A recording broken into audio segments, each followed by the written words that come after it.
on. Well, what's going on is he's performing time and time again for Liverpool. It's great to watch. And when you talk as well about elite mentality, the effort where he hits the post, you see his reaction straight away. He's banging his fist into the turf, as if to say, Premier League goal. 2 goals is not good enough for me. I should have scored a hat-trick there. That should have been another little statistic to add to the list. Yeah, that's just the ruthlessness of him. He's not thinking about. He's thinking that that's a hat trick. That could have been. So he's probably thinking that takes the game away from Southampton, and then it's game over. That's it, done.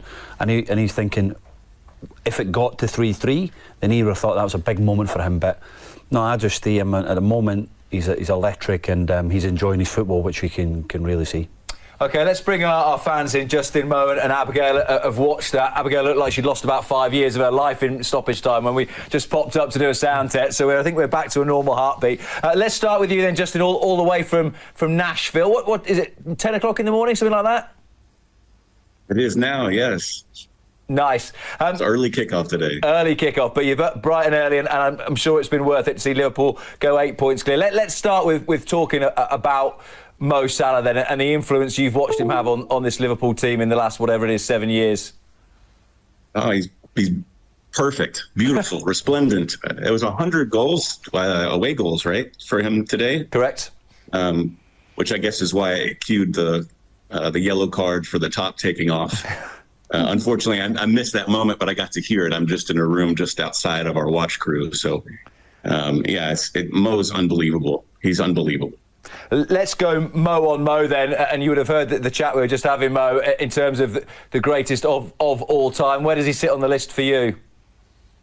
I'm kind of splitting the difference between Charlie and Neil. I have him top 5 in terms of ability, but in terms of importance, I think he is I think the most important player we've had since Steven Gerrard. You can look at this modern team and say there's plenty of players who've kind of played a part in what's taken Liverpool to the top. Van Dijk and Alisson, for example. But Salah, when we need him, he is there time and time again. And I loved the celebration after the penalty, because it kind of said to everyone else that he's willing to do whatever it takes to win this league. And in terms, we don't know what's going to happen with the contract stuff, but it seems to me like he's come into this season with the attitude of, even if it is my last season, I'm going to leave with something more on the sideboard. So I love that, and I think it has permeated through the rest of the team.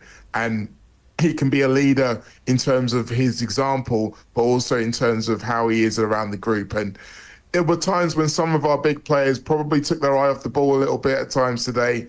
But you never really doubted the fact that if Salah got the opportunities, he would take them. So if you're going top 5, who's above him for you? So I have to have Steven Gerrard. I think Kenny deserves to be there as well. Personally, I kind of have to say John Barnes, because I literally wouldn't be sitting here if it wasn't for him. And then you're going back into time. I think there's a shout for Emlyn Hughes as well. I think he was someone who was, again, really, really important to Liverpool. But we're not at the end of Mo Salah's Liverpool career. You never know where we're going to be by the end of it. He might have overtaken a couple of those if we get a few more silverware in the cabinet. Abigail, let's have a look at the game as a whole then. I did jokingly say that you looked very, very stressed as we sat there in stoppage time. I mean, if this is how difficult it's going to be to get past bottom of the league, it's going to feel like a long seven months or so to May and the end of the season, and hopefully Liverpool lifting the trophy, isn't it? Well, it's definitely the hope that kills you, isn't it? Because I went into this game fully believing that we were going to battle them. I was thinking we'll capitalise on City yesterday, dropping those points, and I was feeling quite hopeful, sat there on the couch. And then after that first half, my nerves went. I think I went pale. Everyone watching this with me must have seen. I literally was so nervous, and thank God for Salah scoring that pen, because calm my nerves. I feel a little bit better about it now, but my heart rate's still through the roof, to be honest. And it just shows you what it means. Like, if you're in a title race, it doesn't matter how early on in the season we are, every single point counts, and you just can't be affording to drop points to the bottom of the table. Not when you've got Madrid and City coming up in the week. I was thinking, if this is how we're going to perform against Southampton, then God knows what's going to happen against Madrid and City, because I was looking at the week as a whole, and I know it's meant to be one game at a time, but everyone has one eye on those 2 games, definitely. So I feel a little bit better, but I still need to calm down. And you're allowed to look at and be more excited, Abigail, look further into the distance. We've got Charlie Adam very much in the one game at a time camp here to cover off that particular cliche. But I mean, Neil, talking of cliches, it's one of those, the Premier League, everyone says it's the best league in the world because no game is easy. And Southampton have played their part there. Having said that, the 2 goals they concede before the penalty are absolutely criminal, aren't they? Yeah, they're not going to learn, they're not going to change, that's the way they are. I think you do have to give Southampton credit because they put everything into that performance. You know, I felt as though they tired sort of 65, 70 minutes and thought, right, we can go on and win this game, which we eventually did. But that is their identity. That is how they're going to want to play. I mean, the goal we scored, the first goal, you've got a centre mid playing centre half in the first place because they want to play out from the back. What is he doing?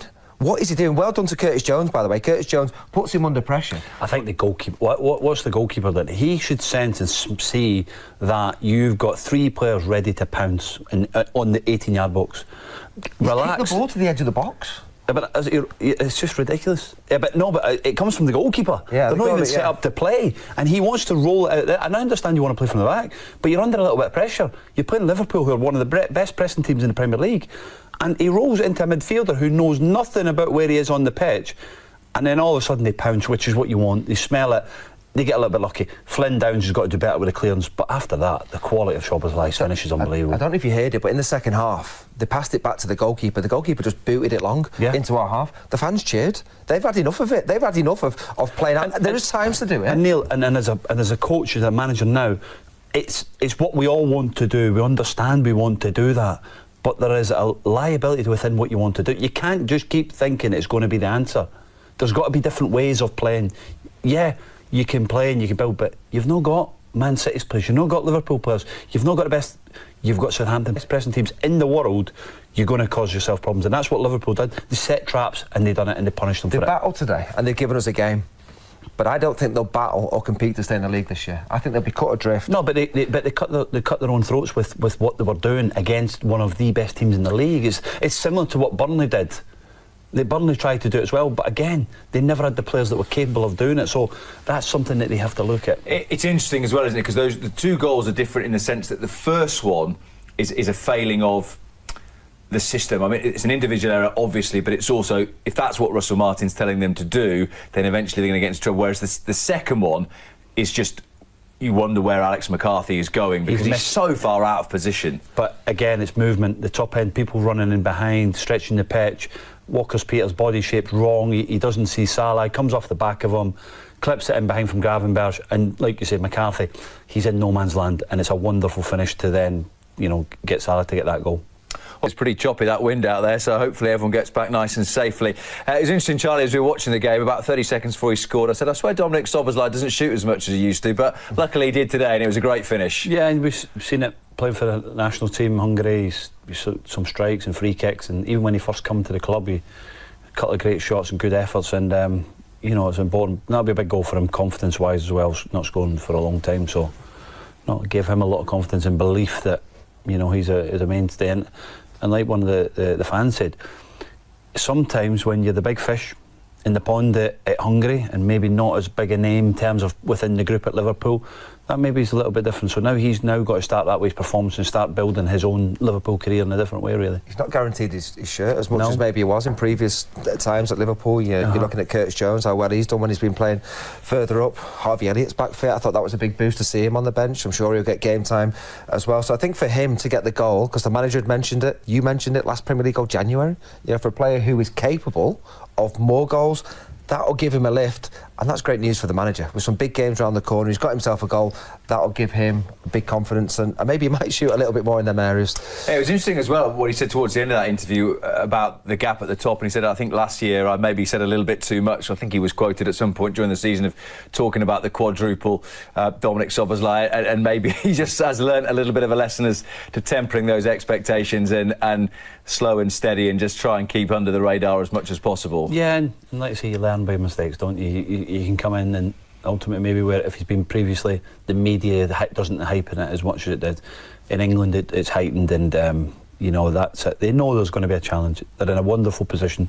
If you're Arne Slot and since you got the job, and you know the people at the top, Richard Hughes, and people that have come in and got the right manager in after Jurgen Klopp, they'll be delighted to know where they're at. But they know there's always a challenge behind, and they can't take the foot off the gas. Now that's parked. We got Real Madrid at home on Wednesday night, a special night at Anfield. The crowd will be unbelievable, and the lads have got to raise their game again. So as a football club, they feel that they'll be in a good place, but they know there's still a lot of work to do, and that's the challenge of being at the big clubs. And you do actually wonder whether a game like that helps the group in terms of keeping feet on the ground. That had Liverpool rocked up today, won 4-0, cruised through it, 8 points clear, there might be an element of thinking, well, this is easy, you know, we've got one hand on the trophy already, whereas that is a concrete reminder today that even against bottom of the league, you're going to have to work for every point if you want to win this league title. We'll have that all season in the Premier League, of course we will, and so will Arsenal, and so will Man City, and so will Chelsea. They'll have some tough away games as well. I think when you look at the schedule, you're thinking Real Madrid, whenever you play Real Madrid, massive game, high intensity, the emotion around that, and we owe them more than one for the recent games. But that is a massive game ahead of such a big game next week, and we're all talking, we could go 11 points clear of Man City. What a big game that is. But you said one game at a time. Now, we don't know what can happen in that game against Real Madrid. Who's going to start? Are we going to maybe pick up a little bit of a knock? Does momentum get slightly disrupted? Does the rhythm of a certain player get disrupted before that massive game next weekend against City? City have got a slightly easier game in the Champions League. So everything feels great. I wish it was City next. I wish that was the next game.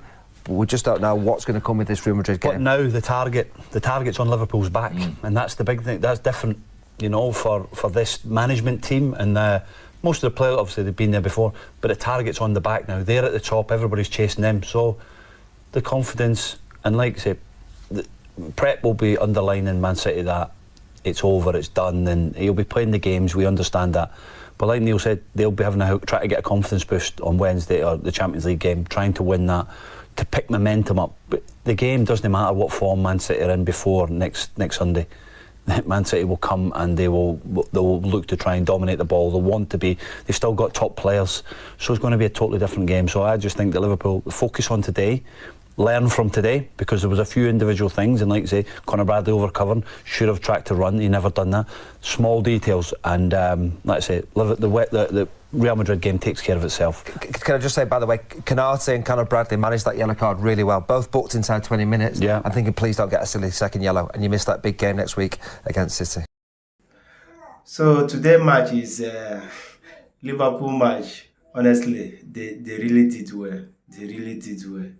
Every day Liverpool keeps surprising me. Honestly, they are most informed team in Europe in itself. For me, I know Baka is doing well and this, but Liverpool, for me, they are best team now in Europe. Even coming back today, honestly, winning the match that is show the spirit. That is show the teamwork. Salah is on fire today.